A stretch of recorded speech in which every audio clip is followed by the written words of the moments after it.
وأما الذين فسقوا فمأواهم النار كلما أرادوا أن يخرجوا منها أعيدوا فيها وقيل لهم ذوقوا عذاب النار التي كنتم به تكذبون ولنذيقنهم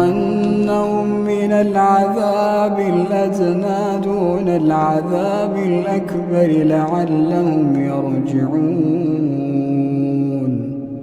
ومن أظلم ممن ذكر بآيات ربه ثم أعرض عنها إنا من المجرمين منتقمون